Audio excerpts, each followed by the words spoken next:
ನಮ್ಮ ಕರ್ತನು ರಕ್ಷಕನಾಗಿರುವ ಯೇಸು ಕ್ರಿಸ್ತನ ನಾಮದಲ್ಲಿ ಸತ್ಯವೇದದ 44ನೇ ಪುಸ್ತಕವಾಗಿರುವ ಅಪೊಸ್ತಲರ ಕೃತ್ಯಗಳಲ್ಲಿನ 1ನೇ ಅಧ್ಯಾಯದಿಂದ 5ನೇ ಅಧ್ಯಾಯಗಳವರೆಗಿನ ಪ್ರಶ್ನೋತ್ತರಗಳನ್ನೊಳಗೊಂಡ ಈ 5ನೆಯ ಸಂಚಿಕೆಗೆ ತಮ್ಮೆಲ್ಲರಿಗೂ ಸ್ವಾಗತ. ಈ ಸಂಚಿಕೆಯಲ್ಲಿ ನಾವು ಪ್ರತಿ ಪ್ರಶ್ನೆಗೂ 10 ಸೆಕೆಂಡ್ಗಳ ಕಾಲಾವಕಾಶವನ್ನು ಕೊಡುತ್ತೇವೆ. ಈ 10 ಸೆಕೆಂಡುಗಳ ಒಳಗೆ ನಿಮಗೆ ಗೊತ್ತಿರುವ ಉತ್ತರವನ್ನು ಕಮೆಂಟ್ ಬಾಕ್ಸ್ ನಲ್ಲಿ ತಿಳಿಸಲು ಪ್ರಯತ್ನಿಸಿ. ನಂತರ ನಾವು ಹೇಳುವ ಉತ್ತರವನ್ನು ನೀವು ಕೊಟ್ಟಿರುವ ಉತ್ತರದೊಂದಿಗೆ ಪರಿಶೀಲಿಸಿಕೊಳ್ಳುವುದರ ಮೂಲಕ ನಿಮ್ಮ ಸತ್ಯವೇದ ಜ್ಞಾನವನ್ನು ನೀವೇ ಪರಿಶೀಲಿಸಿಕೊಂಡಂತಾಗುವುದು. ಹಾಗಾದರೆ ಬನ್ನಿ ಇಂದಿನ ಪ್ರಶ್ನೋತ್ತರಗಳನ್ನು ಗಮನಿಸೋಣ.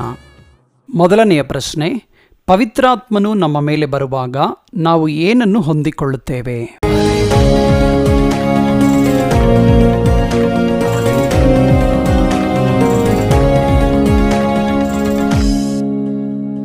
ಉತ್ತರ, ಬಲವನ್ನು ಹೊಂದಿಕೊಳ್ಳುತ್ತೇವೆ.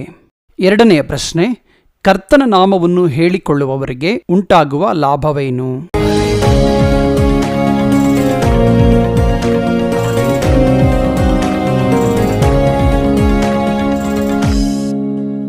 ಉತ್ತರ, ರಕ್ಷಣೆ. ಮೂರನೆಯ ಪ್ರಶ್ನೆ, ಹುಟ್ಟುಕುಂಟನಿಗೆ ಯಾರ ಹೆಸರಿನಲ್ಲಿ ಗುಣವಾಯಿತು?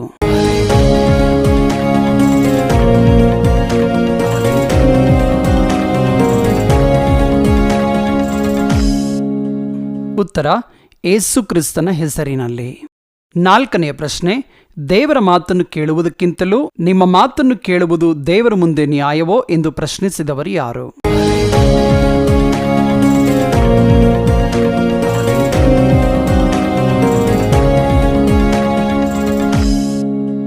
ಉತ್ತರ, ಪೇತ್ರ ಯೋಹಾನನು.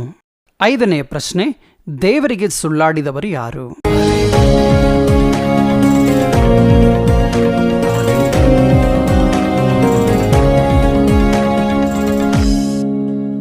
ಉತ್ತರ, ಅನನೀಯ.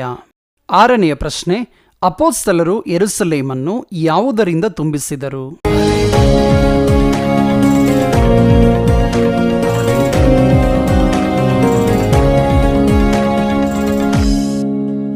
ಉತ್ತರ, ಕರ್ತನ ಉಪದೇಶದಿಂದ.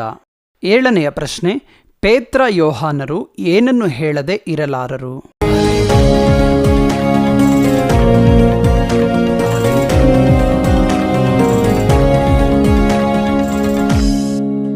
ಉತ್ತರ, ಯೇಸುವಿನ ವಿಷಯವಾಗಿ ಕಂಡು ಕೇಳಿದ್ದನ್ನು ಹೇಳದೆ ಇರಲಾರರು. ಎಂಟನೆಯ ಪ್ರಶ್ನೆ, ಹುಟ್ಟುಕುಂಟನು ತನಗೆ ಸ್ವಸ್ಥವಾದ ಮೇಲೆ ತಾನು ಎಲ್ಲಿಗೆ ಹೋದನು?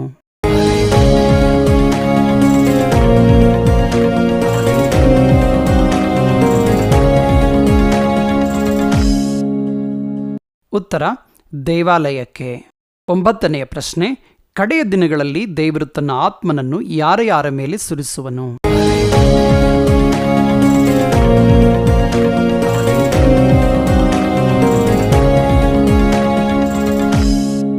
ಉತ್ತರ, ಎಲ್ಲಾ ಮನುಷ್ಯರ ಮೇಲೆ.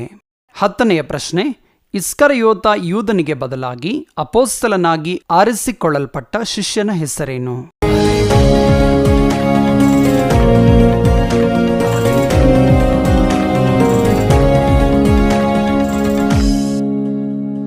ಉತ್ತರ, ಮತ್ತೀಯನು.